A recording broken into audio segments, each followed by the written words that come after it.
الحمد لله نحمده ونستعينه ونستغفره ونعوذ بالله من شرور أنفسنا ومن سيئات أعمالنا. من يهده الله فلا مضل له ومن يضلل فلا هادي له، ونشهد أن لا إله إلا الله وحده لا شريك له، ونشهد أن سيدنا وحبيبنا وطبيبنا محمدا عبده ورسوله الذي أرسله بالحق بشيرا ونذيرا وداعيا إلى الله بإذنه وسراجا منيرا. فقد قال الله تعالى في كلامه المجيد والفرقان الحميد: أعوذ بالله من الشيطان الرجيم. بسم الله الرحمن الرحيم. ألف لام ميم.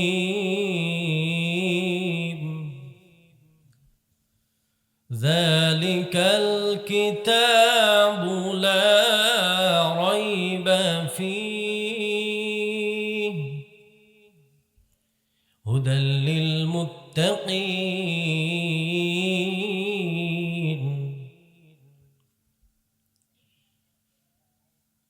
ألف لام ميم.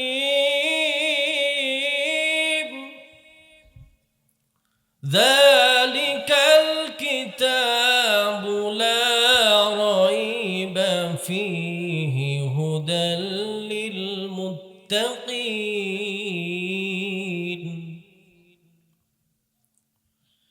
الذين يؤمنون بالغيب ويقيمون الصلاة ومما رزقناهم ينفقون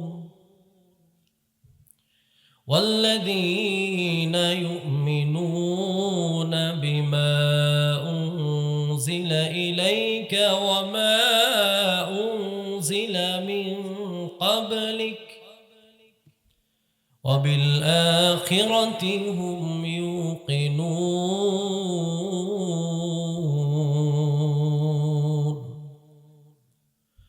أولئك على هدى من ربهم وأولئك هم المفلحون. صدق الله العظيم. إن الله وملائكته يصلون على النبي يا أيها الذين آمنوا صلوا عليه وسلموا تسليما. شكل درود إبراهيم পড়েন اللهم صل على محمد وعلى آل محمد كما صليت على إبراهيم وعلى آل إبراهيم إنك حميد مجيد. اللهم بارك على محمد وعلى آل محمد كما باركت على إبراهيم وعلى آل إبراهيم إنك حميد مجيد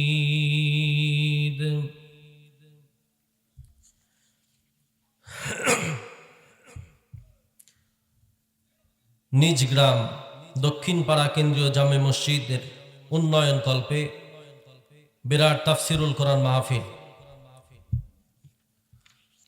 উক্ত মাহফিলের সম্মানিত প্রধান অতিথি সাহেব, আমন্ত্রিত মেহমান বৃন্দ, সভাপতি সাহেব সহ অত্র এলাকার গণ্যমান্য ব্যক্তিবর্গ, আমার সামনে উপস্থিত নিজ গ্রাম দক্ষিণ পাড়া এলাকার তৌহিদের পতাকাবাহী মুসলিম ভাইয়েরা, পর্দার অন্তরালের মা ও বোনেরা, আলোচনার শুরুতেই আনুষ্ঠানিকতার মধ্য দিয়ে রাসূল করিম সাল্লাল্লাহু আলাইহি ওয়াসাল্লামের শিখানো পদ্ধতিতে আপনাদেরকে অভিবাদন জানাচ্ছি। আসসালামু আলাইকুম ওয়া রাহমাতুল্লাহি ওয়া বারাকাতুহু। আপনারা সবাই ভালো আছেন? আল্লাহ রাব্বুল আলামিনের শুকরিয়া। রব্বুল আলামিন এই শীতের রাতে কুয়াশার প্রতিকূলতা উপেক্ষা করে আমাদেরকে এই দ্বীনি মজলিসে একত্রিত হওয়ার তৌফিক দিয়েছেন। যে রব, সে রবের আলিশান দরবারে সিজদা অবনত হয়ে শুকরিয়া আদায় করছি। আলহামদুলিল্লাহ। লাখো কোটি দরুদ ও সালাম পেশ করছি বিশ্ব মানবতার মহান নবী, মহান শিক্ষক জনাবে মুহাম্মদ রাসূলুল্লাহ সাল্লাল্লাহু আলাইহি ওয়াসাল্লামের প্রতি। সম্মানিত হাজিরিন, আমি আপনাদের সামনে পবিত্র কোরআনুল কারীমের গুরুত্বপূর্ণ একটি সূরা, সূরাতুল বাকারা। বলেন, সূরার নাম কি? সূরা বাকারা। সূরা বাকারা এর প্রথম রুকু থেকে কয়েকটি আয়াত আপনাদের সামনে তেলাওয়াত করেছে। আল্লাহ রাব্বুল আলামিন যদি তৌফিক দান করেন, রব্বুল আলামিন যদি সক্ষমতা দান করেন, সংক্ষিপ্তভাবে এই আয়াতে কারিমাগুলোর তাফসীর আপনাদের সামনে পেশ করার চেষ্টা করব। আমা তৌফিকি ইল্লা বিল্লাহ। সম্মানিত হাজিরিন, শীতের রাত, বেশি রাত আপনাদেরও করার হয়তো খুব বেশি ইচ্ছা নাই, আমারও ইচ্ছা নাই। সংক্ষিপ্ত সময় কথা বলবো। কোরআনের আলোকে কোরআনের আয়াতের তাফসীর হবে ইনশাআল্লাহ। আপনারা আমাদের সাথে থাকবেন তো শেষ পর্যন্ত? ওঠা বসা করবেন না তো? মাহফিলের প্রাণ হচ্ছে, মাহফিলে যদি শ্রোতারা ভালো থাকে আলোচনা ভালো হয়। শ্রোতাদের পক্ষ থেকে যদি মাহফিলের সৌন্দর্য বর্ধন করার জন্য শ্রোতাদের পক্ষ থেকে যদি অংশগ্রহণ থাকে, বক্তা আলোচনা করে মজা পায়। ঠিক কিনা জোরে কর? আর যদি ওঠা বসা করে, বক্তার নিজেরও মন খারাপ হয়ে যায়, মাহফিলের প্রাণটা নষ্ট হয়ে যায়। এই জন্য শুরুতেই আপনাদেরকে এই অনুরোধটুকু করছি, কোরআনের মর্যাদা রক্ষার্থে হলেও মাহফিলের শেষ পর্যন্ত আপনারা থাকবেন ইনশাআল্লাহ। সম্মানিত হাজিরিন, আমি আপনাদের সামনে পবিত্র কোরআনের দ্বিতীয় নাম্বার সূরা, কয় নাম্বার সূরা? দ্বিতীয় নাম্বার সূরা, সূরা আল বাকারা থেকে তেলাওয়াত করেছি। এই সূরাটি অবতীর্ণ হয়েছে মদিনায়। বলেন কোথায়? তাফসীর মাহফিল মানে হচ্ছে কোরআনের ব্যাখ্যা। কিসের ব্যাখ্যা? কোরআনের ব্যাখ্যা। কোরআনের ব্যাখ্যা বর্তমান জামানায় তাফসির মাহফিলগুলোতে খুব কম হয়, ওয়াজের চাইতে আওয়াজ বেশি হয়। কথা ঠিক কিনা কন? কোরআনের তাফসিরগুলো মুসলিম হিসেবে আমাদের জানা দরকার। পবিত্র কোরআনুল কারীমের মধ্যে আল্লাহ তাআলা আমাদের জন্য দুনিয়ার কল্যাণ এবং আখিরাতের মুক্তির জন্য যে মেসেজগুলো দিয়েছেন, যে সংবাদগুলো দিয়েছেন, এই সংবাদ আমাদের জানার দরকার আছে না নাই? কোরআন থেকে কোরআনের ব্যাখ্যা দিয়ে আমাদের জানার দরকার আছে। আমি চেষ্টা করব ইনশাআল্লাহ আপনাদেরকে সংক্ষিপ্তভাবে কোরআন থেকে কোরআনের কিছু ব্যাখ্যা উপস্থাপন করার জন্য, আল্লাহ যদি আমাকে তৌফিক দেন। সম্মানিত হাজিরিন, আল্লাহ তাআলা এই সূরাটি যখন নাজিল করলেন, মদিনাতুল মুনাওয়ারাতে রাসূল মাত্র কিছুদিন হলো এসেছেন। মদিনাতে রাসূল যখন হিজরত করে গিয়েছেন, এই যাওয়ার প্রাথমিক পর্যায়ে এই সূরাটি অবতীর্ণ হয়েছে। অবতীর্ণ হওয়ার প্রেক্ষাপট সম্পর্কে মুফাসসিরিন কিরাম বলেছেন, মদিনাতে যখন রাসূল গেলেন, সেখানে নতুন একটি ইসলামিক রাষ্ট্র রাসূল গঠন করলেন। এই রাষ্ট্রের জন্য কিছু বিধিবিধান, আইন কানুনের দরকার আছে না নাই? আছে না? মক্কায় যতগুলো সূরা অবতীর্ণ হয়েছে, এই সূরাগুলোতে কোনো রাষ্ট্রীয় বিধিবিধানের আলোচনা ছিল না। মক্কায় অবতীর্ণ সূরাগুলোতে, যে সূরাগুলোকে মাক্কি বলা হয়, এই সূরাগুলোতে আখিরাত, হাসর, কবর, তারপরে হচ্ছে ঈমান, তাওহীদ, এই বিষয়গুলো সম্পর্কে আলোচনা বেশি ছিল। আর মাদানী যুগের যে সূরাগুলো, এই সূরাগুলোতে বিচার, আইন, ইসলামিক হুকুমতের যে বিধিবিধান, এই বিষয়গুলো নিয়ে আলোচনা বেশি ছিল। সূরাতুল বাকারা এমন একটি সূরা, যেহেতু মাত্র নতুন একটি রাষ্ট্র গঠিত হয়েছে, মদিনাতুন নবী, রাসূল করিম সাল্লাল্লাহু আলাইহি সাল্লাম যে রাষ্ট্রের প্রেসিডেন্ট, সেই রাষ্ট্রের কিছু বিধিবিধান, আইন কানুনের দরকার আছে, নিয়ম শৃঙ্খলা রক্ষার্থে কিছু বিষয়ের দরকার ছিল। এই প্রয়োজনের তাগিদে আল্লাহ তাআলা সর্বপ্রথম নাজিল করলেন সূরাতুল বাকারা। আল্লাহ তাআলা এই সূরার মধ্যে বেশ কিছু বিষয় আলোচনা করেছেন। পবিত্র কোরআনের সবচাইতে বড় সূরার নাম কি বলেন? সূরা, এগুলো জানা লাগবে বাবাজি। পবিত্র কোরআনের সবচেয়ে বড় সূরার নাম কি? সূরা বাকারা। আয়াত নাম্বার কত? 286। বাকারাতে আয়াত সংখ্যা কত? 286। আজকে এই যে কথাগুলো বলবো আপনারা একটু মুখস্থ করে নিয়ে যাবেন, কোরআন সম্পর্কে সামান্য একটু ধারণা তৈরি হবে ইনশাআল্লাহ। পবিত্র কোরআনের দ্বিতীয় নাম্বার সূরার নাম কি? এই সূরার আয়াত সংখ্যা কত? 286। আল্লাহ তাআলা শুরু করছেন, আলিফ লাম মিম। তিনটি অক্ষর বলেছেন, আলিফ লাম মিম। এই তিনটি অক্ষরের ব্যাপারে মুফাসসিরিন কিরাম বলেছেন যে এই তিনটি অক্ষর হলো বিচ্ছিন্ন অক্ষর, হরফুল মুকাত্তাআত, বিচ্ছিন্ন অক্ষর। কেউ কেউ এই তিনটি অক্ষরের বিভিন্ন অর্থ করার চেষ্টা করেছেন, তবে অধিকাংশ মুফাসসিরদের মত অনুযায়ী এই শব্দগুলোর, এই অক্ষরগুলোর কোনো অর্থ হয় না। এর অর্থ শুধুমাত্র আল্লাহই ভালো জানেন। বলেন, কে জানেন? পবিত্র কোরআনের 29টি সূরার 14টি অক্ষর এরকম হরফুল মুকাত্তাআত ব্যবহৃত হয়েছে। কয়টি সূরায়? এদিক ওদিক তাকাবেন না, ক্লাস করতেছেন আপনারা আর আমি ক্লাস করাচ্ছি, ক্লাসের মধ্যে এদিক সেদিক তাকানো যাবে? 29টি সূরার 14টি জায়গায় আল্লাহ তাআলা এই বিচ্ছিন্ন অক্ষর দিয়েছেন, বিভিন্ন জায়গায় বিভিন্ন অক্ষর, আলিফ লাম রা ইয়াসিন। আপনারা শুনেছেন না? এরকম বিভিন্ন এই শব্দ, এই অক্ষরগুলোকে বলা হয় হরফুল মুকাত্তাআত, বিচ্ছিন্ন অক্ষর। এই অক্ষরগুলোর অর্থ কেবলমাত্র, শুধুমাত্র, একমাত্র কে জানেন? আল্লাহ জানেন। এটার কোনো অর্থ, কোনো তাফসির হয় না। এই অক্ষরগুলোর কোনো অর্থ তাফসির হয় না। সম্মানিত হাজিরিন, এরপরে আল্লাহ তাআলা যেটি বললেন সেখান থেকে আমাদের আলোচনা শুরু হবে ইনশাআল্লাহ। এই হরফুল যে মুকাত্তাআত, এই ব্যাপারে আমাদের অবস্থান হচ্ছে আমান্না বিহি কুল্লু মিন ইনদি রাব্বিনা। আমরা এগুলোর উপরে ঈমান এনেছি, এই অক্ষরগুলোর উপরে আমরা কি করেছি? ঈমান এনেছি।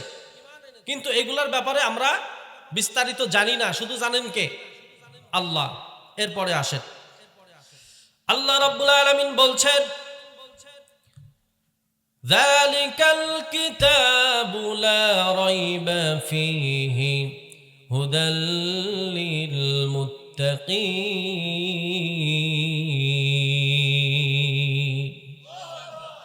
আল্লাহ রাব্বুল আলামিন বলছেন, যালিকাল কিতাব, এটা হলো ওই কিতাব, লা রাইবা ফীহি, এর মধ্যে কোনো সন্দেহ সংশয়ের অবকাশ নাই, হুদাল লিল মুত্তাকিন, এই কিতাবটা হলো মুত্তাকিদের জন্য হেদায়াত। বলেন আল্লাহু আকবার।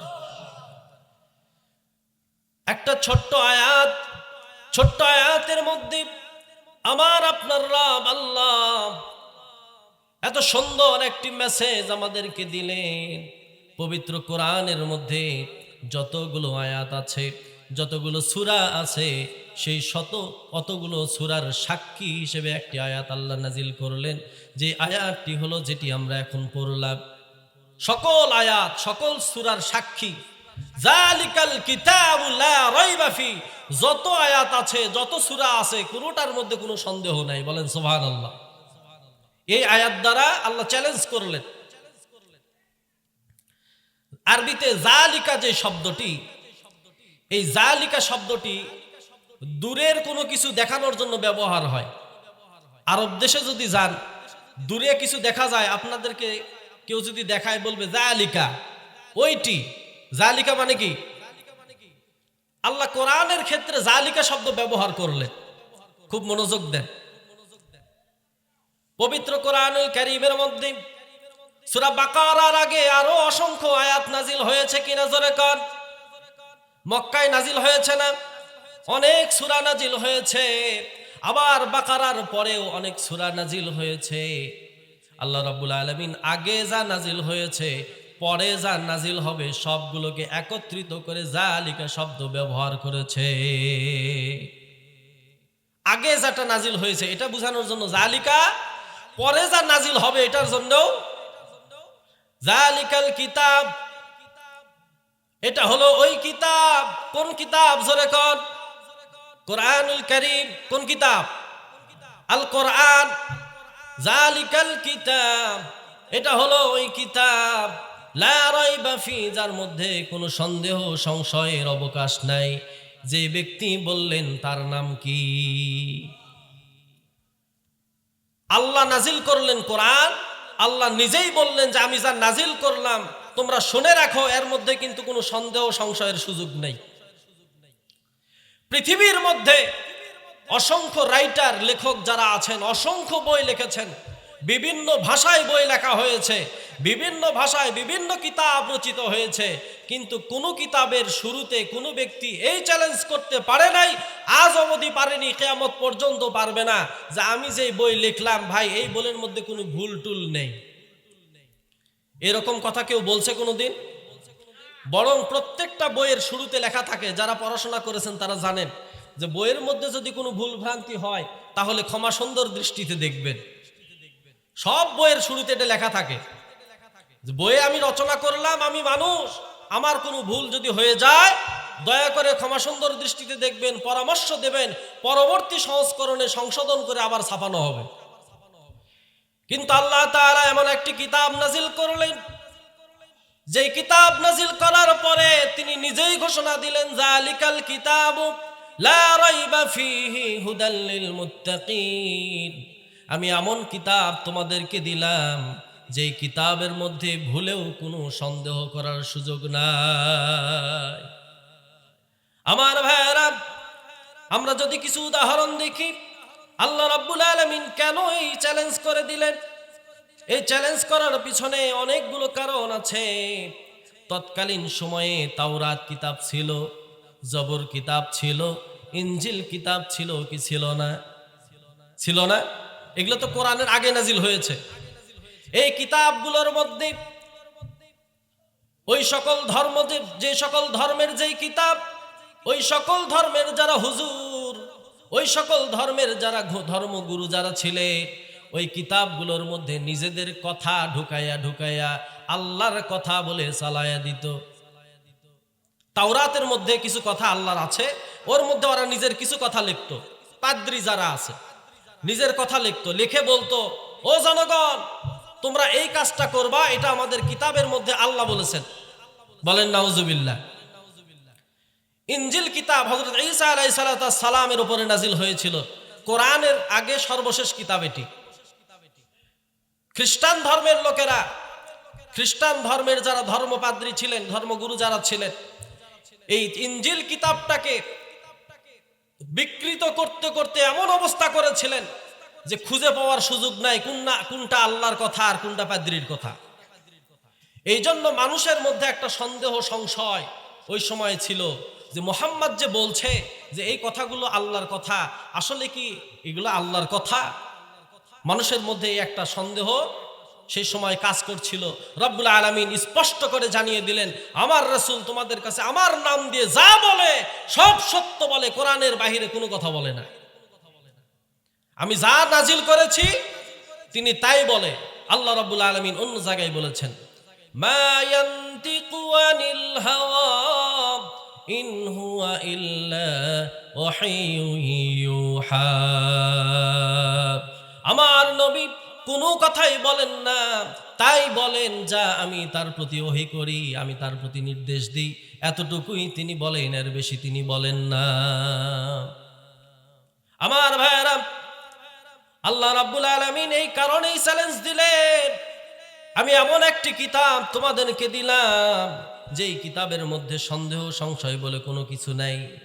আল্লাহ রাব্বুল আলামিন এই যে চ্যালেঞ্জ দিলেন, এই চ্যালেঞ্জ লা রাইবা ফিহি, এই চ্যালেঞ্জের দুইটি অর্থ তাফসীরের মধ্যে এসেছে। কয়টি অর্থ?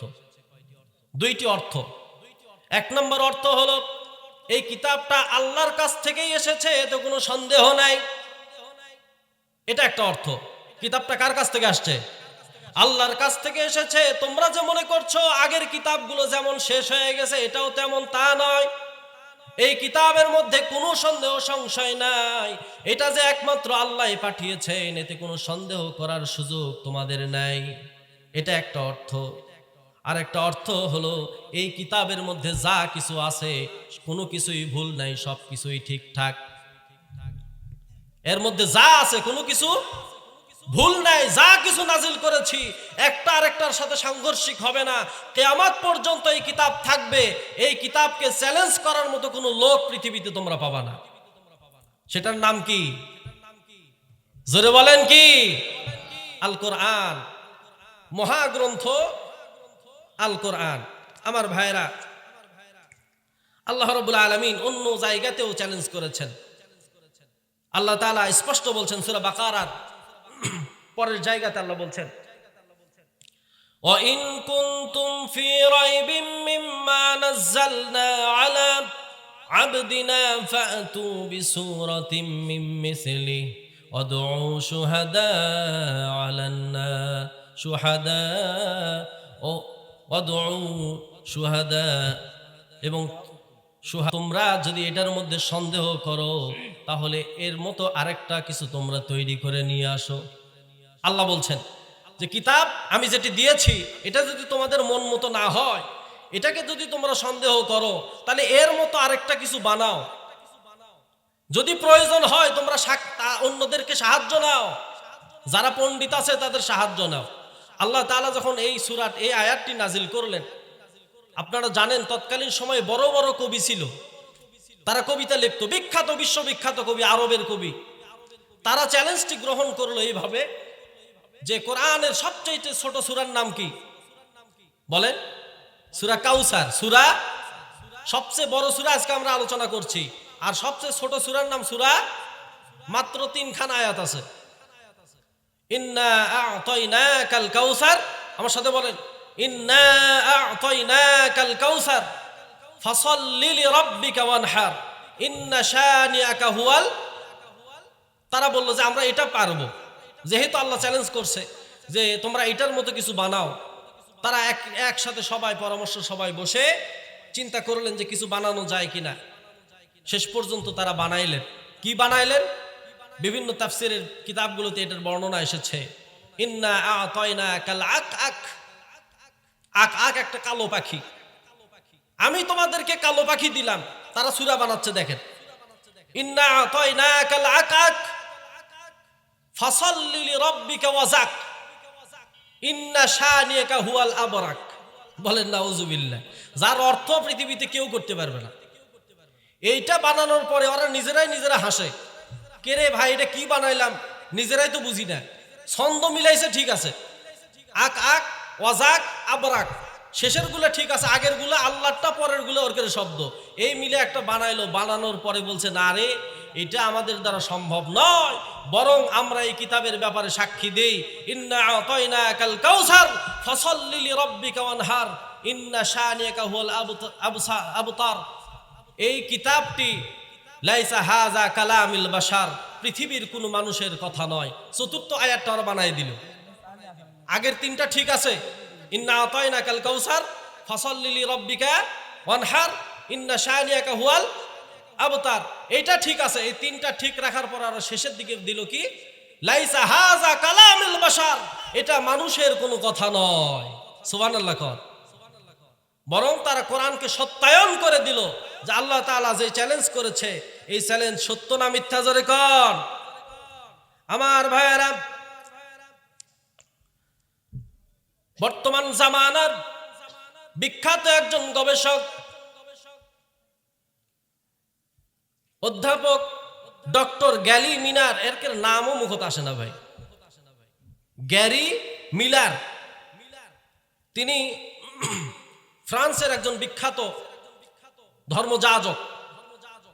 তিনি কোরআন গবেষণা করলেন এই জন্য যে কোরআনের কিছু ভুল ধরা দরকার। যেহেতু তিনি খ্রিস্টান ধর্মের একজন পাদ্রী, তিনি কোরআন গবেষণা করলেন। কেন করলেন বলেন, কেন করলেন? কোরআনের কিছু ভুল ধরা যাক। তিনি পড়া শুরু করলেন পবিত্র কোরআনুল কারীম, আরবি ভাষা শিখলেন। আরবি ভাষা শেখার পরে কোরআনের তাফসীর করা শিখলেন, কোরআনের ব্যাখ্যা বিশ্লেষণ শিখলেন। সবকিছুর উদ্দেশ্য হলো তিনি কোরআন থেকে কিছু ভুল বের করতে চান। কিন্তু শেষ পর্যন্ত তিনি মুসলমান হয়েছিলেন এবং তিনি মন্তব্য করেছিলেন দুইটি বিষয়। এক নম্বরে তিনি বলেছিলেন, আমি কোরআন পড়ে আশ্চর্য হয়েছি, যেই ব্যক্তির নামে বলা হয় মুহাম্মাদের উপরে কোরআন নাজিল হয়েছে তিনি এটা লিখেছেন, রাসূল লিখছেন। কিন্তু তারা বলে যে এই কিতাব কে লিখেছে? এটা মুহাম্মাদের লেখা কিতাব, এটা আল্লাহর কাছ থেকে আসা নয়। তিনি বলছেন যদি এটা তার লেখা কিতাবই হতো, এই কিতাবের প্রত্যেক পাতায় পাতায় তার নাম পাওয়া যেত, নিজের কথা, নিজের গল্প, নিজের ফ্যামিলি, নিজের সন্তান, নিজের পরিবারের কথা বলতো কি না বলতো না? যে ব্যক্তি নিজের বই নিজে লেখে, এই বইয়ের মধ্যে নিজের ঘটনা থাকবে না? স্বাভাবিক কথা এটা, যে আমি প্রজন্মের পর প্রজন্ম এই বইটা পড়বে, তাদের জন্য একটা বই রেখে গেলাম। এই বইয়ের মধ্যে আমার পরিবার সম্পর্কে তারা যেন জানে, আমার সম্পর্কে তারা যেন জানে, এই জন্য বেশিরভাগ কথা তার নিজের থাকার কথা ছিল। অধ্যাপক ডক্টর গ্যারি মিনার তিনি বলেছেন, পুরা কিতাব খুঁজে মুহাম্মাদের নাম পাইলাম, মুহাম্মদ 4 জায়গায়, আহমদ 1 জায়গায়, মোট 5 জায়গায়। রাসূলের নাম কোরআনে কয় জায়গায় আছে? 5 জায়গায়। 4 জায়গায় মুহাম্মদ, 1 জায়গায় আহমদ, এই মোট 5 জায়গায়। তিনি বললেন যে লোক আমরা বলছি তিনি কোরআন বানিয়েছেন, তাহলে তো প্রত্যেক পাতায় পাতায় তার নাম থাকার কথা ছিল, কিন্তু পুরা কোরআনের এই অসংখ্য আয়াতের মধ্যে মাত্র 5টি জায়গায় তার নাম খুঁজে পেয়েছি। এই জন্য আমার মনে হয়েছে তিনি এটা নিজে লেখেন নাই। সুবহানাল্লাহ কোন। যদি তিনি নিজে লিখতেন তাহলে নিজের কথাই বেশি থাকতো। তিনি আরেকটি কথা বলেছেন, আমি কোরআন পড়ে আশ্চর্য হয়েছি, সূরা লাহাব পড়ে আশ্চর্য হয়েছি, কারণ সূরা লাহাবের মধ্যে বলা হয়েছে তাব্বাত ইয়াদা আবি লাহাব, আবি লাহাবের 2 হাত ধ্বংস হোক, তার মানে আবু লাহাব ধ্বংস হোক। এই আয়াত নাজিল হওয়ার 10 বছর পর আবু লাহাব মারা গেছে। কয় বছর পর শুনতেছেন আপনারা? 10 বছর পর আবু লাহাব মারা গিয়েছে। কিন্তু এই 10 বছরের মধ্যে যদি আবু লাহাব মুসলিম হয়ে যেত, অনেকেই তো মুসলমান হয়েছে, হয়েছে কিনা হয়নি? হয়েছে। তাহলে কোরআনের এই আয়াত কিন্তু ভুল হয়ে যেত, কারণ আল্লাহ যেটি বলেছেন একবার সেটার উদ্র করার সুযোগ আছে, সুযোগ আছে। এই কিতাবের মধ্যে যা একবার নাজিল হয়েছে এটাকে বাতিল করার কোনো সুযোগ আল্লাহ তাআলা যেহেতু বলেছেন, যে আবুল আহাবের 2 হাত ধ্বংস হোক, সে যদি মুসলিম হয়ে যেত তাহলে তো ধ্বংস কামনা করাটা ভুল ছিল। আমার কথা বুঝেন নাই মনে হয়? তাহলে ধ্বংস কামনা করাটা ভুল হয়ে যেত।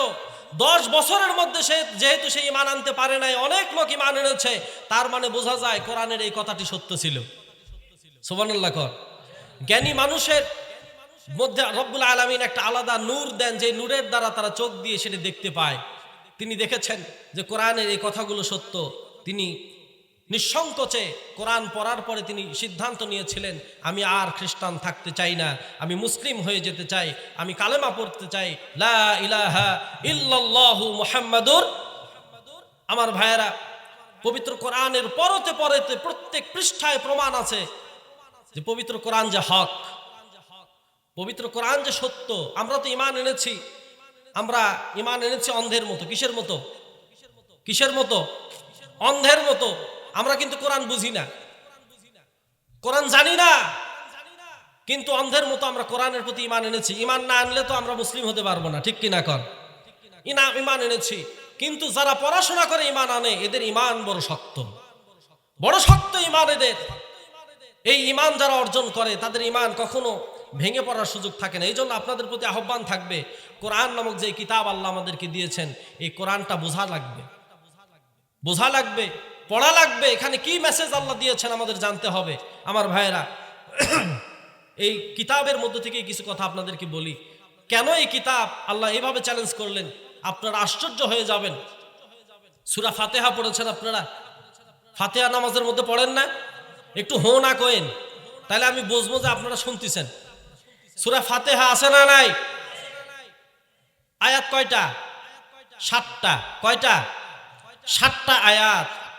পবিত্র কোরআনের সূরার সংখ্যা 114টি। কয়টি? খুব গভীরভাবে শুনবেন, খুব চিকন কথা। 114টি সূরা। এই 114টি সূরার মা বলা হয় সূরা ফাতিহাকে, উম্মুল কিতাব। অর্থাৎ এই কোরআনের কি মা, কোরআনের মায়ের নাম কি? দেখেন, নতুন একটা জিনিস শিখছেন আপনারা। কোরআনের মায়ের নাম কি? ফাতিহা। আল ফাতিহা, এটা হলো কোরআনের মা। আল্লাহ তাআলা কোরআনের মা বলেছেন, রাসূল এটি সত্যায়ন করেছেন। রাসূল এটি বলেছেন। যেহেতু রাসূল বলেছেন, সেহেতু মিথ্যা হওয়ার কোনো সুযোগ আছে নাকি? নেই। আমার ভাইয়েরা, সূরা ফাতিহার তাফসীর পড়তে গিয়ে আশ্চর্য হয়ে গেলাম। সূরা ফাতিহাকে উম্মুল কিতাব এমনি এমনি বলা হয়নি। পবিত্র কোরআনের মধ্যে আল্লাহ তাআলা 114টি সূরা দিয়েছেন, তার মধ্যে একটা হলো সূরা ফাতিহা। সূরা ফাতিহা বাদ দিলে থাকে কয়টা? 113। 113টা সূরাকে আল্লাহ রাব্বুল আলামিন 113টা অক্ষর দিয়ে ফাতিহার মধ্যে ঢুকিয়েছেন। সুবহানাল্লাহ। সূরা ফাতিহার আয়াত শব্দ অক্ষর সংখ্যা 113টা। কয়টা? হরফ 113টি। সূরা সংখ্যা কত? 114টি। ফাতিহা বাদ দিলে থাকে কয়টা? 113টা সূরাকে 113টি অক্ষর দিয়ে আল্লাহ কোরআনে উল্লেখ করেছেন সূরা ফাতিহার মধ্যে। এত বড় অলৌকিক ঘটনা আমাদের সামনে থাকার পরেও আমাদের চোখ খুলে না। আমার ভাইয়েরা, শুরুতেই বলেছিলাম সূরা বাকারার আয়াত সংখ্যা কত? 286। অর্ধেক করলে কত হয়? 143। অর্ধেক করলে কত হয়? 143। দেখেন, সূরা বাকারার অর্ধেক হলো 143। আল্লাহ রাব্বুল আলামিন এই অর্ধেকের জায়গায় একটা আয়াত নাজিল করছেন। কোরআনের অলৌকিকত্ব বলছি আপনাকে। আল্লাহ তাআলা আয়াত নাজিল করছেন, কি বলছেন? ওয়াকাযালিকা জাআলনাকুম উম্মাতাও ওয়াসাতান লিতাকুনু শুহাদা আলান নাস।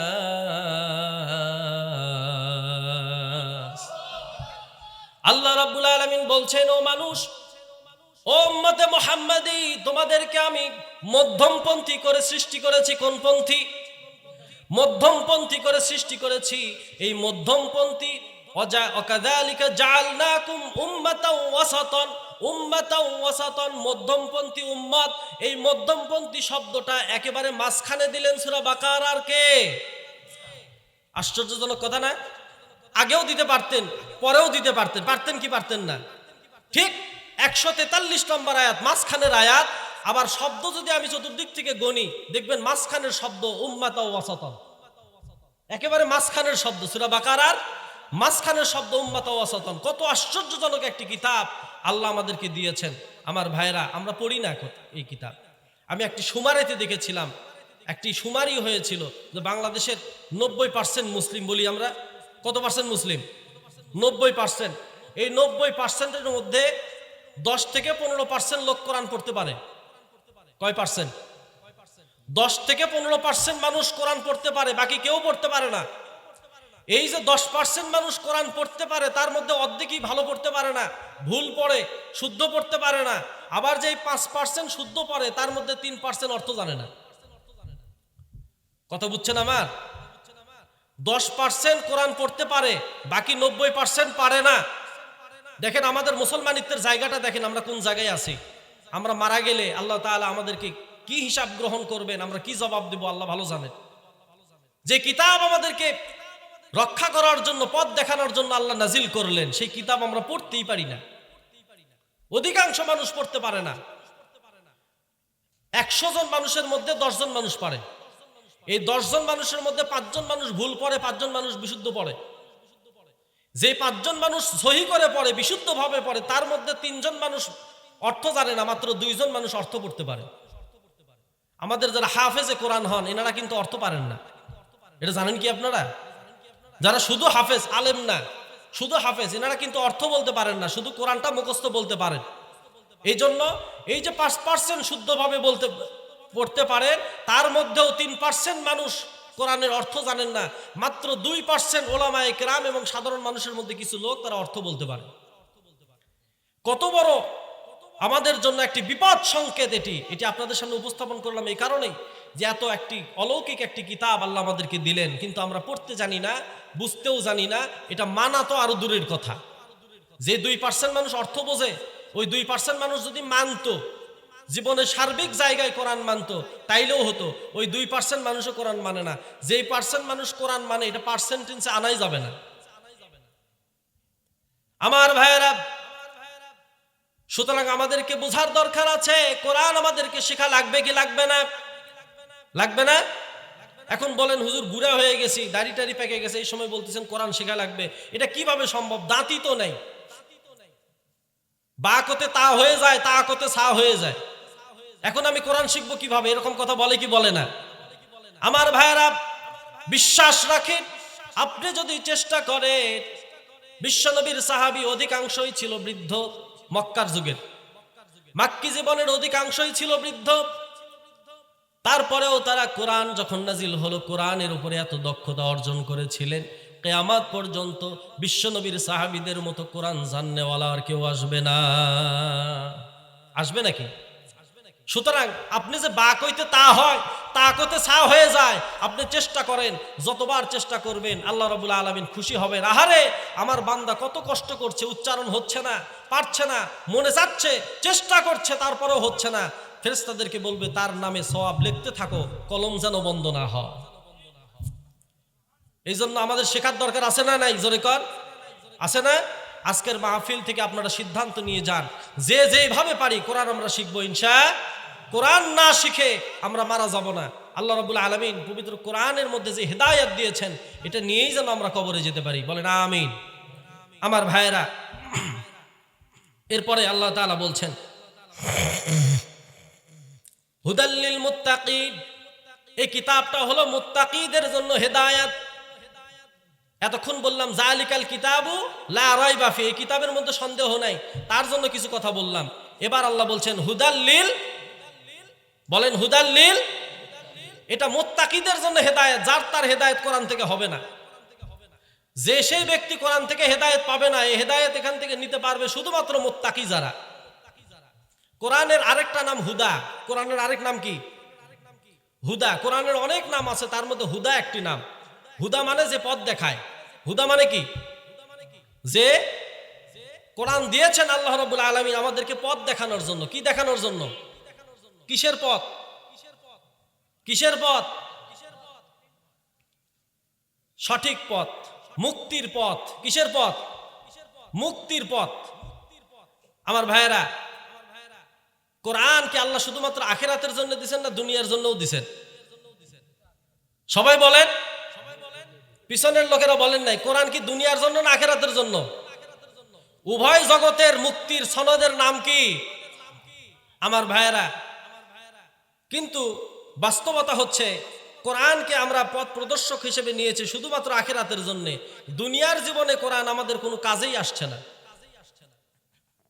আমার এই কথার সাথে অনেকে বলবেন যে হুজুর কি বলেন এটা। আমি উদাহরণ বলি আপনাকে। পৃথিবীর সকল মানুষ যদি মুক্তি চায় ফিরে আসতে হবে কোথায়?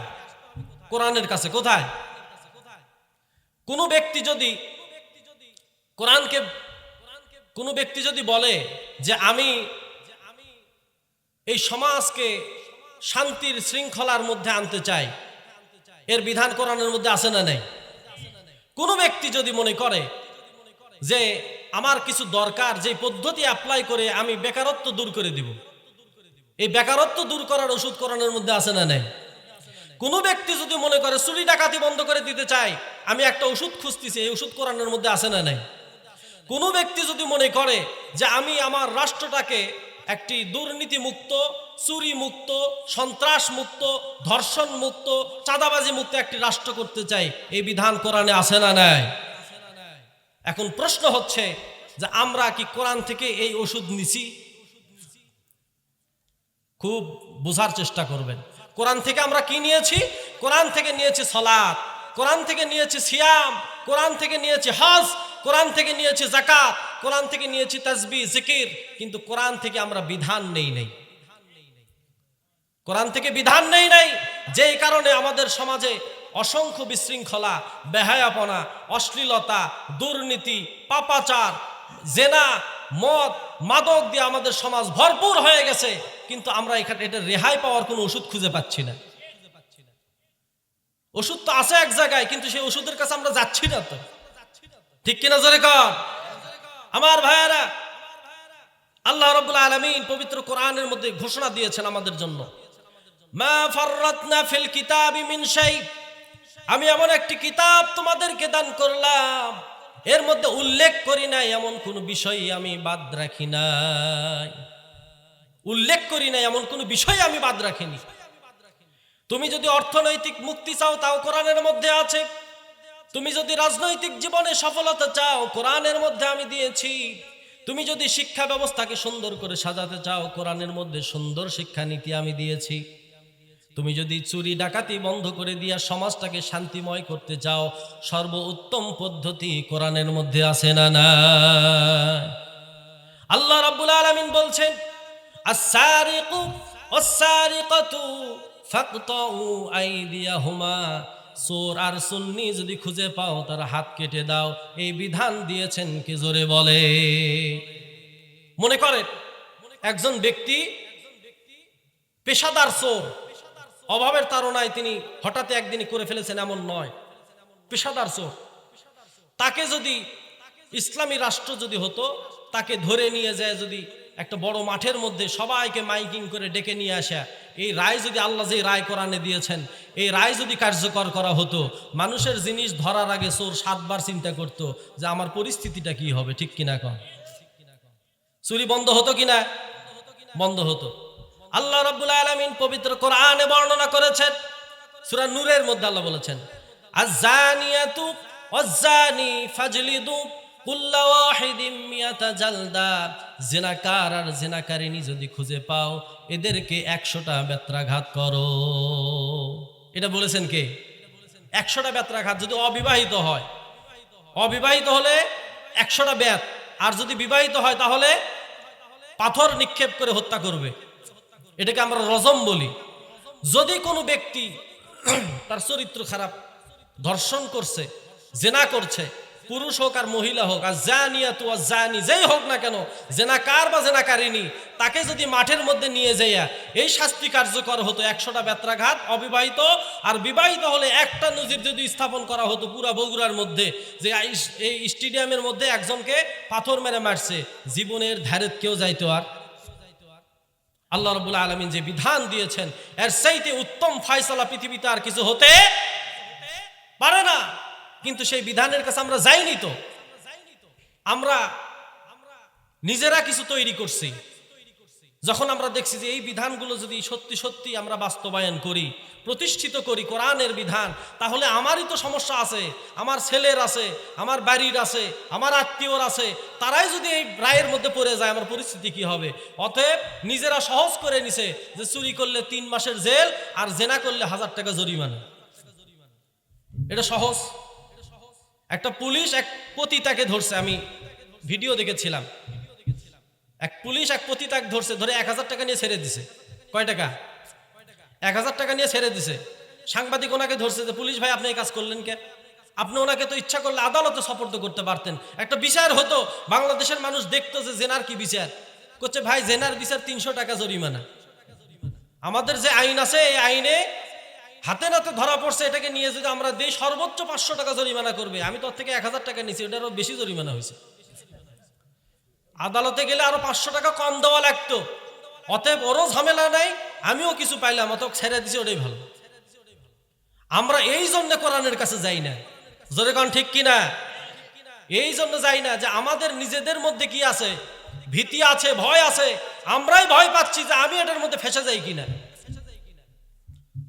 আমার ভাইয়েরা, আল কোরআন হাতছানি দিয়ে ডাকছে, যদি কেউ মুক্তি চাও ছায়া একমাত্র কোরআনের কাছেই আসতে হবে। কোরআনের ছায়া তলেই মুক্তির সমাধান, আর কেউ মুক্তি দিতে পারবে? আমার ভাইয়েরা, আল্লাহ তাআলা বলছেন হুদাল্লিল মুত্তাকিন, এটা মুত্তাকিদের জন্য হেদায়াত। কাদের জন্য হেদায়াত বলেন? কাদের জন্য? মুত্তাকিদের জন্য হেদায়াত। আর মুত্তাকি কি, তাকওয়া কি? একটু তাজ দিয়ে যাই।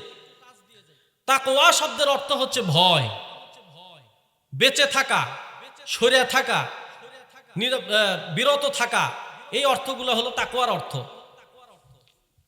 ওমর ফারুক রাদিয়াল্লাহু তাআলা আনহু উবাই ইবনে কাব রাদিয়াল্লাহু তাআলা আনহুকে জিজ্ঞেস করলেন, হে আল্লাহর নবীর সাহাবী, বলেন তো তাকওয়া কি? What is the definition of তাকওয়া?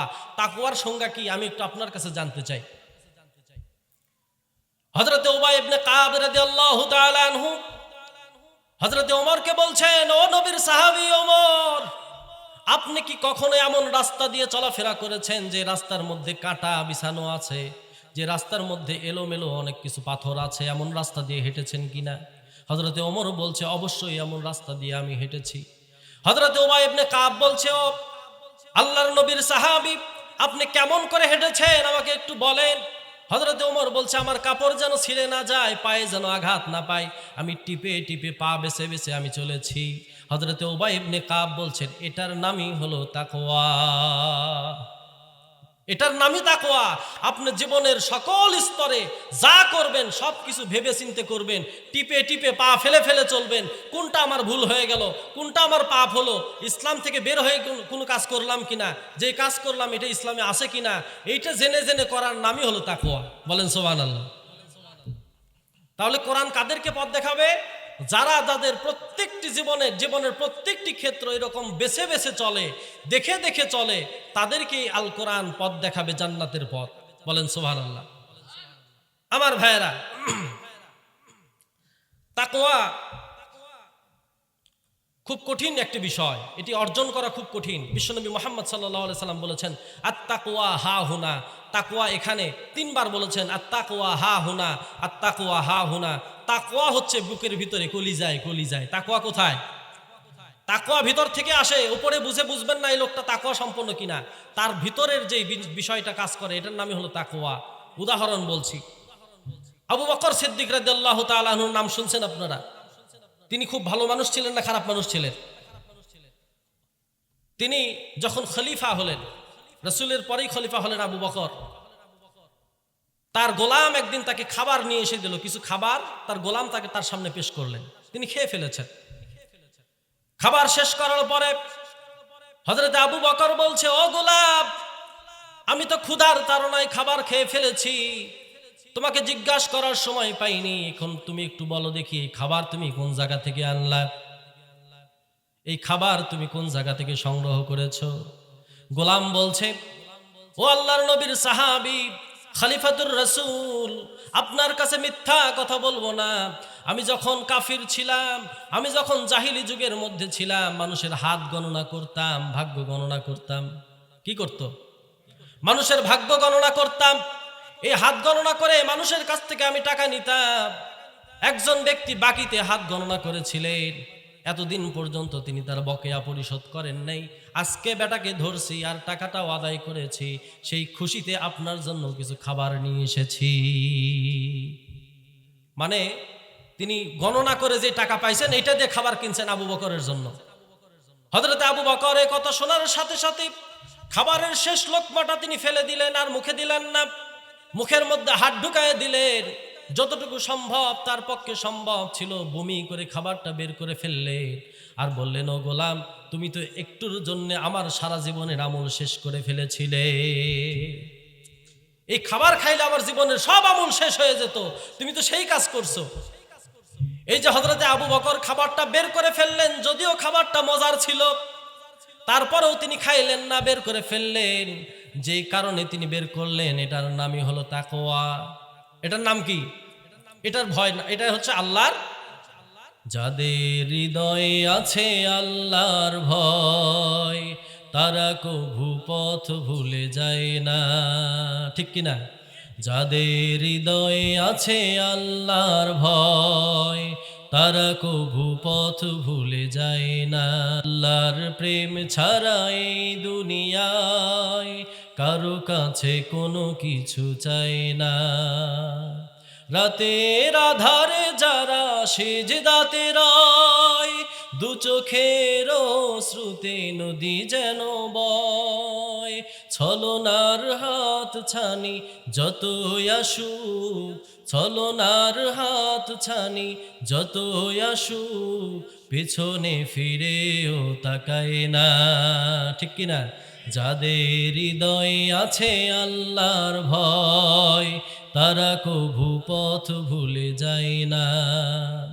আমার ভাইয়েরা, হযরতে আবু বকর এমন তাকওয়ার পরিচয় দিলেন যে ভিতরে খাবার যাওয়ার পরেও তিনি বমি করে ফেললেন। আর আমাদের সামনে যা সে বিশ্লেষণ ছাড়াই মুখে দিয়ে ফেলি। ঠিক কিনা? হলেই হলো, যা দেখ, যেভাবেই দেখ। আচ্ছা বলেন তো, ওই যে খারাপ একটা পশু আছে শুয়োর, এটার গোস্ত খুব সুন্দর করে কষাইয়া ভুনা করে আকর্ষণীয় টকটকা লাল করে যদি আপনার সামনে দেয়, আপনি খাবেন? খাবেন? খুব আকর্ষণীয়। যদি অ্যাডভার্টাইজ করা হয় যে এটা খাইলে খুব স্বাদ, এটা খাইলে তোমার অসুখ ভালো হবে, এটা খাইলে তুমি অনেক আনন্দ পাবে, এরকম যদি বলা হয়, তাও খাবেন? কেউ খাবে? যে ব্যক্তি নামাজ কালাম পড়ে না সেও খাবে না। কিন্তু ভাই, সূরা কি বলে, শুয়োরের গোস্তও তো হারাম, সুদও তো হারাম। হারামের মধ্যে কি কোনো পার্থক্য আছে?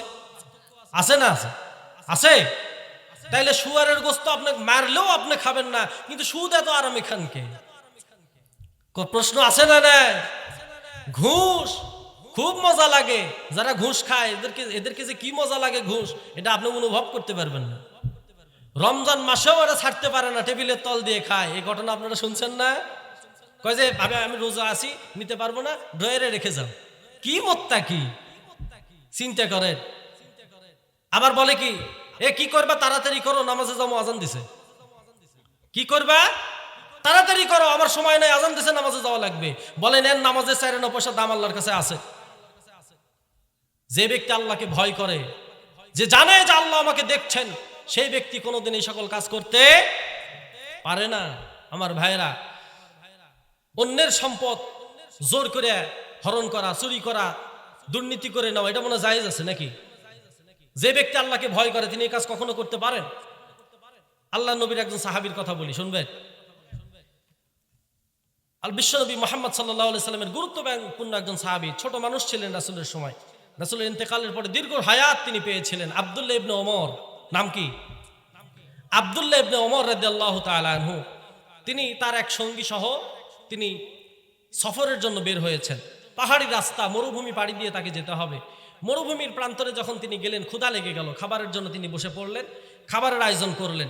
এই সময় তিনি দেখলেন মরুভূমির প্রচন্ড রোদ, 54 ডিগ্রি সেন্টিগ্রেড। মরুভূমিতে সাধারণত 52 ডিগ্রি 54 ডিগ্রি তাপমাত্রা থাকে। এই রোদের মধ্যে একজন রাখাল তিনি বকরি চড়াচ্ছেন। তিনি আশ্চর্য হলেন। তিনি খাবারের প্লেট আয়োজন করেছেন। তিনি ডাক দিলেন, হালুম্মা ইয়া রাই ফাআসিব মিন হাযিহি সুফরা, হে রাখাল এদিকে আসো। ডাক দিলেন, হে রাখাল এদিকে আসো, আমার সাথে কিছু খাবার খাও।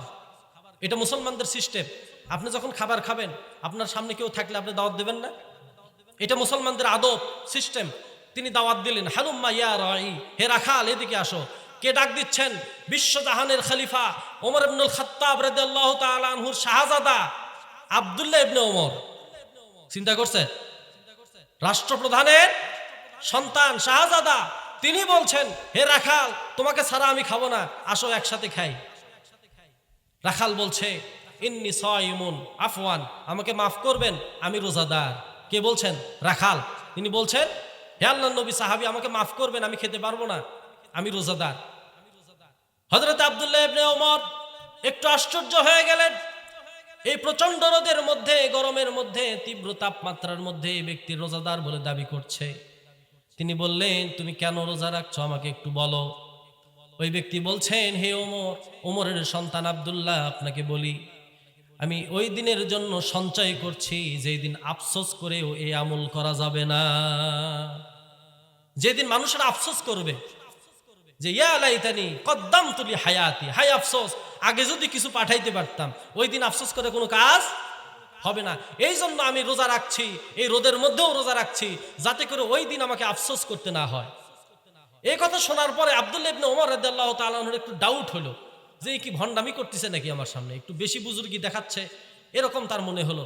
তিনি তাকে পরীক্ষা করার জন্য বললেন যে তুমি যে ছাগলগুলো চড়াচ্ছ এগুলো তো তোমার না। বলছে, না, আমি এগুলো একটা মালিকের, আমি ভাড়াতে এগুলো চালাই, তিনি আমাকে মজুরি পরিশোধ করেন। হযরত আব্দুল্লাহ ইবনে ওমর তাকে অফার করলেন, প্রস্তাব দিলেন, আমাদের বড় ক্ষুধা লেগেছে, আমাদের কাছে খাবার কম আছে, তোমার ছাগলগুলোর মধ্যে থেকে একটা মোটা তাজা ছাগল যদি তুমি আমাকে দাও, আমি তোমাকে কিছু টাকা দেব। এই ছাগল জবেহ করে তোমার ইফতারের বন্দোবস্ত আমি করে দেব, তুমি টাকাও পাবা, ইফতারও পাবা, বড় তোমার জন্য এটা বড় অফার হবে, তুমি রাজি হয়ে যাও।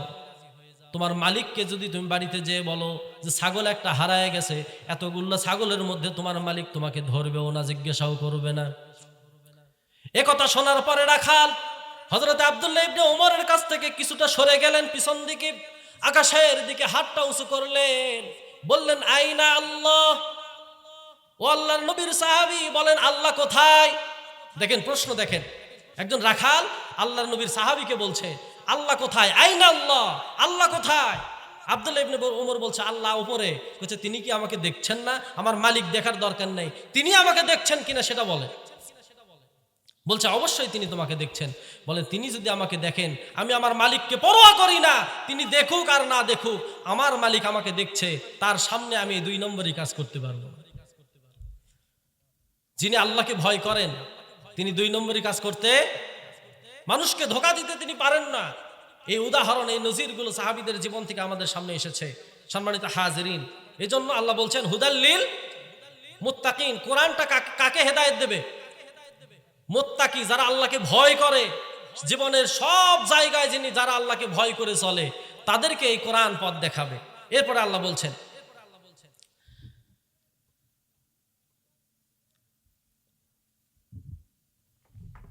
সম্মানিত হাজিরিন, দু একটা আমাদের যুবক যারা আছেন, যুবকদের জন্য তাকওয়ার একটা উদাহরণ বলি।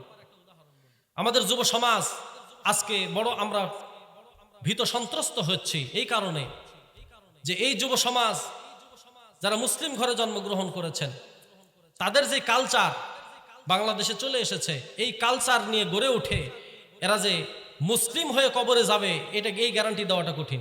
ঠিক কিনা জোরে কর? খুব কঠিন। এর কারণ আমরা চতুর্দিকে দেখছি অশ্লীলতার ছয়লাভ, বিশেষ করে এই যে মোবাইল ফোনটা হাতে আসার পরে এর মধ্যে যে কি আছে, কি জাদু আছে আল্লাহ জানে আর ওরা জানে। এইটা ছাড়া কোনো যুবক থাকতে চায় না। ঠিক কিনা জোরে কর? এর মধ্যে একটা জাদু আছে। আমি কি জাদু আছে এটা বললাম না, তোমরা বুঝে নাও। তোমাদের উদ্দেশ্যে একটা কথা বলি, যুবকদের জন্য একটা কথা বলি। আল্লাহর নবীর সাহাবী সালাবা নামক একজন সাহাবী ছিলেন, যুবক বয়স মাত্র 18 বছর। কয় বছর? 18 বছর। তাকওয়া কাকে বলে এটা বোঝানোর জন্য বলছি। খালি মুরব্বীরা তাকওয়া করবে, তোমাদের তাকওয়া নাই, বিষয়টা এরকম না। তাকওয়াটা ওভারঅল সবার জন্য প্রযোজ্য। ভয়টা কাকে করব আমরা? জোরে বলেন কাকে? হযরতে সালাবা এদিকে ওদিকে বিভিন্ন জায়গা থেকে সংবাদ সংগ্রহ করে রাসূলের কাছে পৌঁছে দিতেন। ছোট মানুষ, দৌড়াদৌড়ি বেশি করতেন। রাসূল তাকে খুব বেশি পছন্দ করতেন। আদরের সাহাবা, 18 বছর বয়স। তিনি রাস্তা দিয়ে চলার সময় হঠাৎ লক্ষ্য করলেন এক বাড়িতে পর্দাটা একটু সরে গেছে, একটা মহিলা গোসল করছে। এই গোসলের দৃশ্য তার চোখের সামনে আসার পরে সাথে সাথে চোখ নামায় নিয়েছেন। কিছুদূর যাওয়ার পরে তার কল্পনায় আসলো, ও সালাবা, তুমি আল্লাহর নবীর সাহাবী, কিন্তু যেই দৃশ্য তুমি দেখেছো এই দৃশ্যের ব্যাপারে আল্লাহ যদি তোমাকে জিজ্ঞাসা করে তুমি কি জবাব দিবা? দেখেন আমরা কি দেখছি, কি করছি। ও যুবক, কোন জগতে তুমি যাচ্ছ? একজন সাহাবীর জীবন থেকে তোমার জন্য শিক্ষা। এই অনুভূতি তার ভিতরে আসার সাথে সাথে তিনি কান্না শুরু করলেন। তিনি কাঁদতে থাকলেন যে আমি আল্লাহর নবীর একজন সাহাবী, কিন্তু এই দৃশ্য আমি দেখে ফেলেছি। এই গোসলের দৃশ্যের জন্য যদি আল্লাহ আমাকে জিজ্ঞাসা করে আমি কি জবাব দেব? আজকে প্রকাশ্যে গোপনে কত কিছুই না দেখা হচ্ছে। ইন্টারনেটের এই যুগে এমন কিছু নাই যেটা সার্চ করলে পাওয়া যায় না। খারাপ হওয়ার জন্য যা কিছু দরকার এর মধ্যে আছে। সুতরাং মুসলমানদের ঈমান ধ্বংস করার জন্য এটা একটি ষড়যন্ত্র এভাবেই দেওয়া হয়েছে। আজকে যদি আমাদের বাঁচতে হয়, নিজ থেকে বাঁচতে হবে। তোমাকে বাঁচানোর মতো কেউ নেই, নিজে নিজে বাঁচতে হবে। হযরতে সালাবা রাদিয়াল্লাহু তাআলা আনহু কাঁদতে শুরু করলেন। তিনি মনের দুঃখে তিনি বললেন, চিন্তা করলেন যে আমার এই মুখ আমি রাসূলকে আর কিভাবে দেখাবো? আমি যে কাজ করছি এটা আল্লাহ মাফ করবেন না আমাকে। হযরতে সালাবা চলে গেলেন মদিনা ছেড়ে, মদিনার বাহিরে চলে গেলেন। যাওয়ার পরে তিনি পাহাড়ের একটি কোনায় আশ্রয় নিয়ে তিনি কান্নাকাটি শুরু করলেন। আল্লাহর কাছে বারবার তিনি তওবা করছেন আর কাঁদছেন। কাঁদতে কাঁদতে তিনি অস্থির। দুনিয়ার কোনো সংবাদ, কোনো কিছু তার মনে নাই। এইদিকে সারা মদিনাতে তাকে খোঁজার জন্য মানুষ হয়রান হয়ে গেছে। বিশ্বনবী মুহাম্মদুর রাসূলুল্লাহ সাল্লাল্লাহু আলাইহি ওয়াসাল্লাম সাহাবীদেরকে ডাক দিয়া তিনি বললেন, সালাবাকে খুঁজে পাওয়া যাচ্ছে না, তোমরা একটু খোঁজ করো। সকল সাহাবী দিক বিদিক ছোটাছুটি করে সালাবার খোঁজাখুঁজি শুরু করলেন। কেউ কোথাও খুঁজে পাচ্ছে না। পাহাড়ের পাদদেশে রাখালদেরকে জিজ্ঞাসা করলেন, ও রাখাল, এমন একজন ব্যক্তিকে দেখছো নাকি? চিকন মানুষ, লম্বা ছড়া একটা যুবক, 18 বছরের, মুখে সামান্য কিছু দাঁড়িয়ে আছে, তোমরা দেখছো নাকি? রাখাল বলছে, এমন কোনো মানুষকে আমরা স্পষ্ট করে বলতে পারবো না। একজন ব্যক্তিকে দেখেছি পাহাড়ের কোনায় বসে, তিনি কাঁদছেন আজ কয়েকদিন হলো। অপরাধ কি? একটাই অপরাধ, যে তিনি ভুল করে, নিজের ইচ্ছায়ও নয়, অনিচ্ছাকৃতভাবে একটা দৃশ্য তার চোখে পড়েছে। এই জন্য মনুশোচনা, রাসূলের সামনে তিনি যেতে চাচ্ছেন না। আল্লাহর সামনে দাঁড়াবেন কেমনে, এই চিন্তাতে তিনি কাঁদছেন। আমার ভাইয়েরা, নিজেদেরকে একটু আমরা চিন্তা করি যে আমরা কোন জায়গায় আছি। আল্লাহর নবীর সাহাবারা চলে গেলেন সেখানে, সালাবাকে সেখানে উদ্ধার করলেন। এর মধ্যে 40 দিন চলে গেছে, কোন বর্ণনায় 30 দিন চলে গেছে। সালাবাকে তারা সেখান থেকে নিয়ে আসলেন। মুমূর্ষু অবস্থায় কয়েকদিন তিনি না খাওয়া ছিলেন। ওই রাখালরা কিছু কিছু দুধ, ছাগলের দুধ তাকে দিতেন, তিনি খাইতেন, আবার সেখানে চলে যেতেন। এই অবস্থায় তার শরীর বড় ক্লান্ত হয়ে গেছে। হযরতে সালাবা রাদিয়াল্লাহু তাআলা আনহু বিশ্বনবীর দরবারে এসে মাথা নিচু করে বসে আছেন। বিশ্বনবী বলছেন, ও সালাবা, আমার সামনে থেকে মুখ লুকিয়ে তুমি কেন থাকো? তোমাকে বলতে হবে কি এমন অপরাধ তুমি করেছো? হযরতে সালাবা বলছে, ইয়া রাসূলুল্লাহ, আমি যে কাজ করেছি এই কাজ আপনার সামনে আমি বলতেও পারবো না। বিশ্বনবী আবার জিজ্ঞাসা করলেন। তৃতীয়বার বলার পরে সালাবা বললেন, ইয়া রাসূলুল্লাহ, আমি এই কাজ করে ফেলেছি, আপনি বলেন আল্লাহ কি আমাকে মাফ করবেন? বিশ্বনবী বললেন, সালাবা, তুমি কান্নাকাটি করো না। বিশ্বনবীর উরুর উপরে সালাবার মাথাটা রাখলেন, উরাতের উপরে রেখে মাথায় হাত বুলাচ্ছেন আর বলছেন, সালাবা, আমি বলছি আল্লাহ তোমাকে মাফ করবেন, আমি তোমার ব্যাপারে গ্যারান্টি দিচ্ছি আল্লাহ তোমাকে মাফ করবেন, তুমি আর কান্নাকাটি করো না। সালাবা বলছে, ইয়া রাসূলুল্লাহ, আমি আশ্বস্ত হলাম, তবে আমার কেন জানি মনে হচ্ছে পায়ের নিচ থেকে শুরু করে আমার ভিতরে কি যেন প্রবেশ করেছে, আমার পুরা শরীরের মধ্যে মনে হচ্ছে ওই যে পোকা ঢুকলে যেমন বিড়বিড় করে। বিশ্বনবীকে বলছেন, ইয়া রাসূলুল্লাহ, মনে হচ্ছে আমার শরীরের মধ্যে কি যেন হাঁটছে। রাসূল বললেন, সালাবা, তোমার ইন্তেকালের সময় হয়ে গিয়েছে, আমি দেখতে পাচ্ছি মালাকুল মউত তোমার শরীরে প্রবেশ করেছে। তুমি এখনই শেষ হয়ে যাবা, তুমি কালেমা পড়ো। সালাবা বিশ্বনবীর কাছে কালেমা পড়ে শেষ নিঃশ্বাস ত্যাগ করলেন। রাসূল নিজে তাকে গোসল দেওয়ালেন, নিজে তাকে কাফন পরালেন, নিজে তার জানাজার ইমামতি করলেন। করার পরে তাকে যখন কবরের দিকে নিয়ে যাওয়া হবে, বিশ্বনবী পা টিপে টিপে দেখে দেখে যেন পা ফেলছেন। মনে হচ্ছে অনেক মানুষ আশেপাশে পাশে আছে, বিশ্বনবী কারুর গায়ের সাথে যেন গা লেগে যাচ্ছে, এইভাবে তিনি চলছেন। সাহাবীরা জিজ্ঞেস করছেন, ইয়া রাসূলুল্লাহ, আপনি এমনভাবে কেন চলছেন? আশেপাশে তো কোনো মানুষ নাই, মনে হচ্ছে কোনো মানুষের চাপে আপনি পিষ্ট হয়ে যাচ্ছেন। রাসূল বললেন, তোমরা যা দেখতে পাও না আমি তা দেখতে পাই। আমি দেখছি আসমান থেকে হাজারে হাজারে ফেরেশতা সালাবাকে স্বাগতম জানার জন্য তারা আমার আশেপাশে দিয়ে ঘোরাঘুরি করছে। আর তাদের গায়ের সাথে যেন আমার ধাক্কা না লাগে, এই জন্য আমি একটু সরে সরে হাঁটার চেষ্টা করছি। সুবহানাল্লাহ বলবেন না? তিনি ভয় করেছেন কাকে? তার প্রতিদান আল্লাহ দিয়েছেন, তাকে মাফ করেছেন, তার মর্যাদা দিয়েছেন এমন যে ফেরেশতারা তাকে অভ্যর্থনা জানানোর জন্য পৃথিবীতে এসেছেন। এমন ঈমান আমরা নিতে পারবো না ইনশাআল্লাহ? পারবো না ইনশাআল্লাহ? আমার ভাইরা, মা বোনদের উদ্দেশ্যে বলতে চাই, হুজুর দেখলে ঘোমটা টানে এমন মা বোন আছে না নাই? মাথায় কোনো ঘোমটা নাই, কাপড় নাই, কিচ্ছু নাই, তিনি চলছেন, কাজ করছেন, মসজিদের ইমাম সাহেব দেখে মাথার ঘোমটা দিলেন এরকম করে, আছে না নাই? তিনি ভয় করলেন কাকে? হুজুরকে না আল্লাহকে? জোরে বলেন, ভয় করলেন কাকে? হুজুরকে ভয় করছেন। ভয় করার কথা কাকে? এটার আরেকটা কারণও আছে। একজনকে জিজ্ঞেস করেছিলাম যে আপনি এটা করেন এই কালচার মহিলাদের মধ্যে কেন? তিনি বলছেন যে মুখের দাড়ি টাড়ি থাকলে পুরুষ মানুষ তার সামনে একটু পর্দা করতেই হয়। কথা বুঝেন? মুখের দাড়ি টাড়ি থাকলে তার সামনে, আমি তার মানে আপনি বুঝাইতে চাচ্ছেন যার মুখের দাড়ি নাই, করছে ওর মুখের দাড়ি নাই, আমার মুখেও দাড়ি নাই, ও যে আমিও তা, ওর সামনে পর্দা করা খুব বেশি প্রয়োজন মনে করি। কথা বুঝছেন? আল্লাহ তাআলা এই দাড়ি পুরুষের এটা একটা সিম্বল, উদাহরণ যে আপনি একজন পুরুষ। পুরুষের সৌন্দর্য হলো দাড়িতে। সকল নবী তার মুখে দাড়ি ছিল। হযরত ইউসুফ পৃথিবীর সকল মানুষের অর্ধেক সৌন্দর্য আল্লাহ তাকে দিয়েছিলেন, বলেন সুবহানাল্লাহ। পৃথিবীর যত মানুষ আসবে সকল মানুষের যা সৌন্দর্য তার অর্ধেক সৌন্দর্য আল্লাহ তার ভিতরে দিয়েছিলেন। এই সৌন্দর্যের নমুনা হচ্ছে তার মুখে ছিল দাড়ি, মুখ ভরা দাড়ি। আর মানুষ মনে করে যে চাষ মারলেই মনে সুন্দর দেখা যায়, নাকি?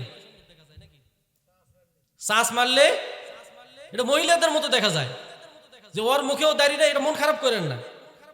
ওর মুখেও দাড়ি নাই, মহিলার মুখেও দাড়ি নাই, এরা মনে করে আমিও তাই পর্দার দরকার নেই। আমার মা বোনদেরকে বলছি, পর্দা করার বিধান দিয়েছেন কে? বিশ্বনবী বলেছেন যে আল মারআতু আওরাতু ফাইযা খারাজাত ইস্তাশরাফাহা শায়তান। মহিলারা হলো গোপনে থাকার জায়গা, জিনিস। এরা যখন বের হবে এদেরকে শয়তান, ইস্তাশরাফাহা শায়তান, শয়তান এদেরকে আকর্ষণীয় করে তোমাদের সামনে তুলে ধরবে। তখন যুবকরা বলবে পরে না চোখের পলক। পলক তো পড়বে না, কারণ শয়তান ওটা চকচকা করে দেখাচ্ছে। কথা বুঝেন নাই? আল্লাহ তাআলা পবিত্র কোরআনে বলেছেন অকরনা ফি বুয়ুতিকুন্না, তোমরা থাকবে বাড়ির মধ্যে, তোমাদের জায়গা, নিরাপদ জায়গা হলো তোমাদের বাড়ি। ওয়ালা তাবাররুজনা তাবাররুজাল জাহিলিয়াতিল উলা, জাহিলিয়াতের মহিলাদের মতো সাজসজ্জা প্রদর্শন করে তোমরা ঘর থেকে বের হবা না। এই নির্দেশ দিয়েছেন কে? আল্লাহ। সুতরাং ভয় করতে হবে কাকে? আমার মা বোনদের উদ্দেশ্যে বলছি, মা বোনেরা, যদি আপনি পর্দা না করে ইন্তেকাল করেন, আপনার সালাত শেষ, সিয়াম শেষ, আপনার সকল ইবাদতগুলো শেষ। কারণ একটি ফরজ বাদ দিয়ে আরেকটি ফরজের মর্যাদা আল্লাহর কাছে পাওয়া যায় না। আমার ভাইয়েরা, ফাঁকি দিয়ে কথাটি বলে নিলাম। আল্লাহ তাআলা আমাদের সকলকে তাকওয়া অর্জন করার তৌফিক দিন, বলেন আমিন। আর কিছুক্ষণ চালাবো, চলবে? আমার ভাইয়েরা, আল্লাহ তাআলা বলছেন আল্লাযীনা ইউমিনুনা বিল গায়ব। পরের আয়াত, মুমিন তারাই, মুত্তাকি তারাই যারা গায়েবের প্রতি ঈমান আনে। গায়েব মানে কি? যেটা দেখা যায় না। গায়েব মানে কি? গায়েব ধরা যায়? ধরছেন কেউ? যেটা দেখা যায় না। আমরা যা কিছু ঈমান এনেছি, আমানতু বিল্লাহ, আল্লাহর প্রতি ঈমান আনছি, এটা দেখা যায়, এটা গায়েব। ও মালাইকা, ফেরেশতাদের প্রতি ঈমান আনছি, এটা দেখা যায়, এটাও গায়েব। অকুতুবিহি, কিতাব, এই কিতাব যে আল্লাহ নাজিল করছে আপনি দেখছেন, তাহলে এটাও গায়েব। ফেরেশতা এসে কিতাব নাজিল করে দিয়ে গেছে, এটাও আমরা দেখি নাই। অরুসুলিহি, রাসূল যে এই মেসেজটা আমাদেরকে দিয়ে গেছেন, রাসূলকে দেখছেন, তাহলে রাসূলও গায়েব, রাসূলকেও আমরা দেখিনি। উবাইদুল্লাহ ইবনে জাররাহ রাদিয়াল্লাহু তাআলা আনহু তিনি রাসূলকে জিজ্ঞেস করলেন, ইয়া রাসূলুল্লাহ, আমাদের চাইতেও মর্যাদাবান কোনো লোক কি হবে? রাসূল বললেন যে হবে, তারা যারা আমাকে না দেখে আমার প্রতি ঈমান আনবে তারা তোমাদের চাইতেও মর্যাদাবান। তোমরা তো দেখে ঈমান আনছো, আমাকে দেখে ঈমান এনেছো, কিন্তু যারা আমাকে না দেখে আমার প্রতি বিশ্বাস আনবে তারা তোমাদের চাইতেও। আহমদ শরীফের এই হাদিসটি উল্লেখ রয়েছে। সম্মানিত হাজিরিন, আল্লাহ তাআলা এখানে বললেন যে মুত্তাকি তারাই যারা গায়েবের প্রতি ঈমান আনবে। এবং গায়েব কি জিনিস? গায়েব হলো অদৃশ্য। আমরা যা কিছুর উপরে ঈমান এনেছি, আখিরাত, আখিরাত দেখা যায়, দেখেছেন? কিয়ামত, জান্নাত, জাহান্নাম, অর্থাৎ যা কিছুর উপরে আমাদের বিশ্বাস, মৃত্যু, মালাকুল মউত আসছে একজন মানুষকে ধরে নিয়ে গেছে, এটা দেখছেন?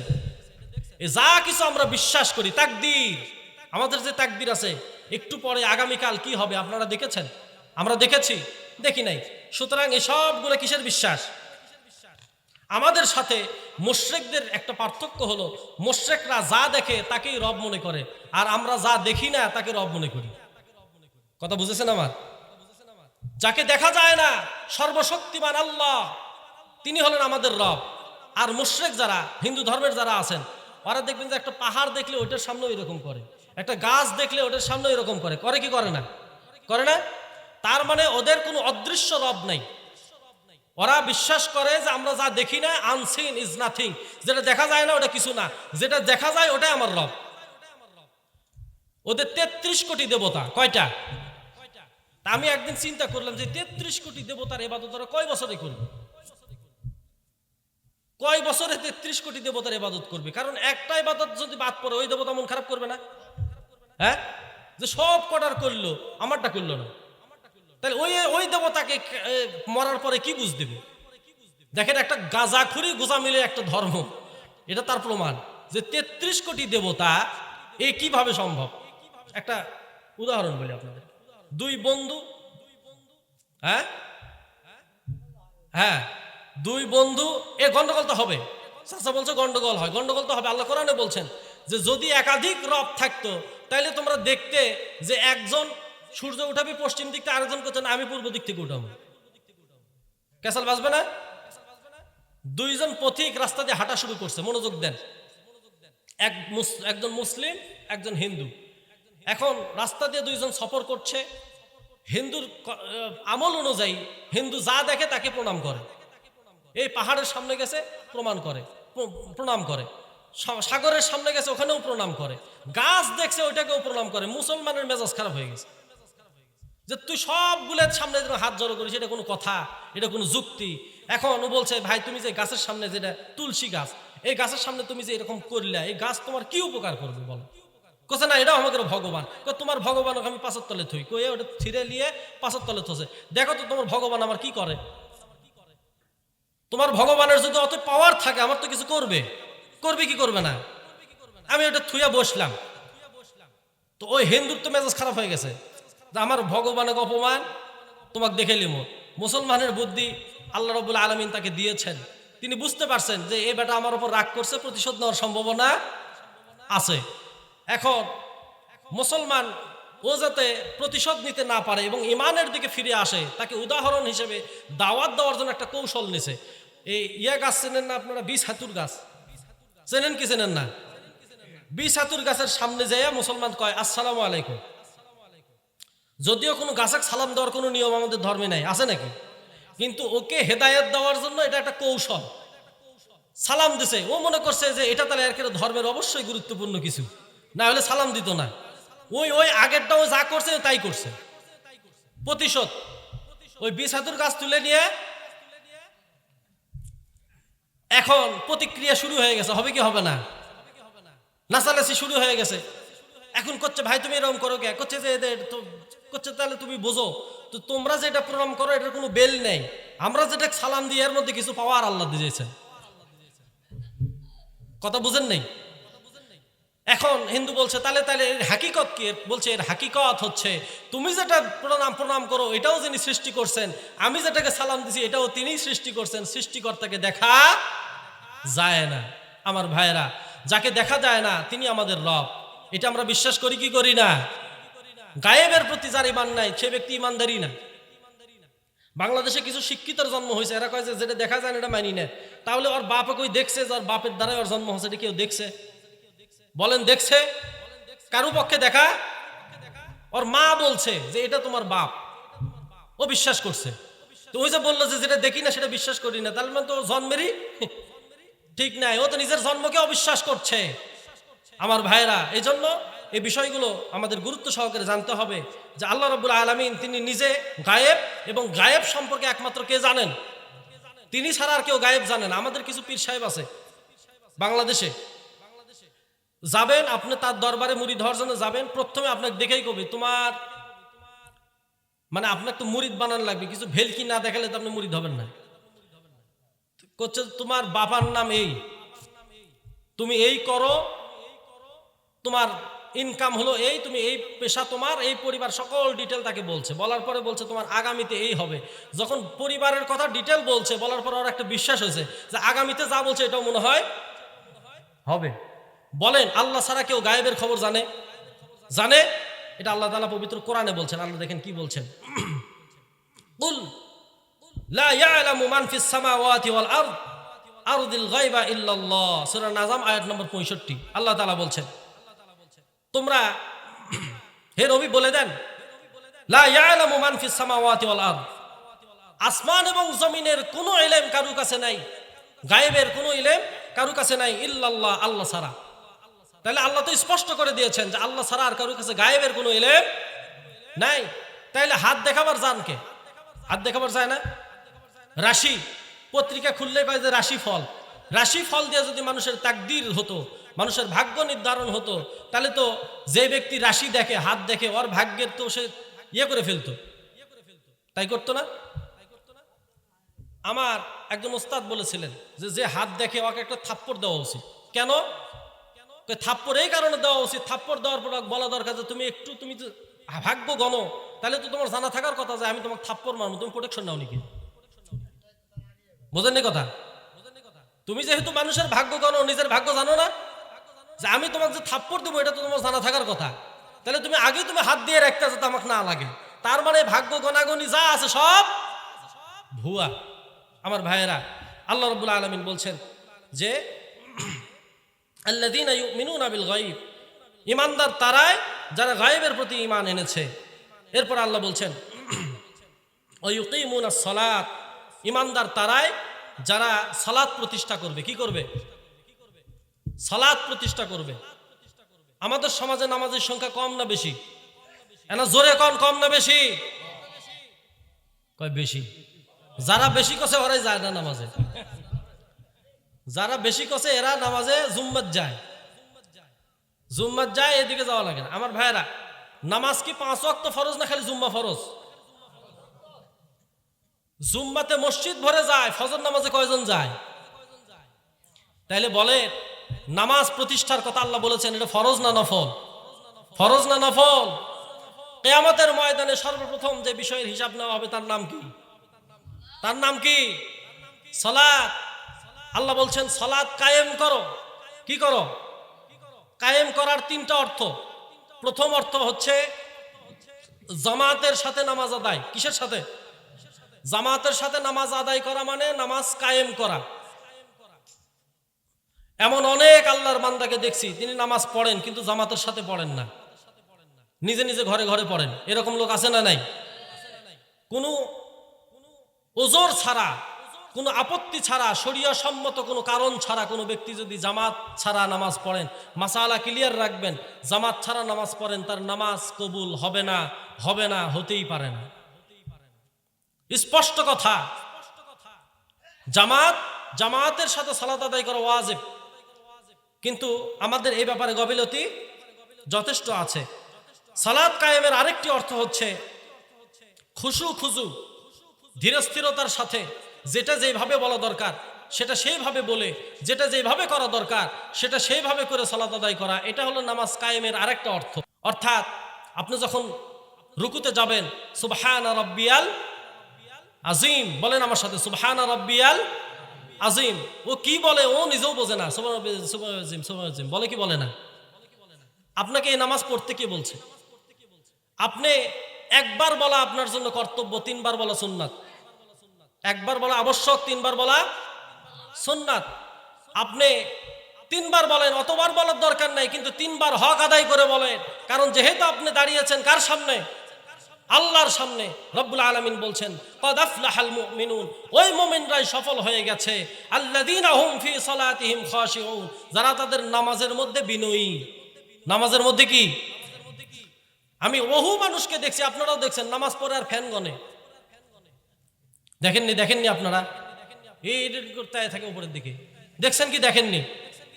বহু মানুষের কাছ থেকে এরকম শুনেছি যে নামাজের সময় এদিক সেদিক তাকায়, আছে না নাই?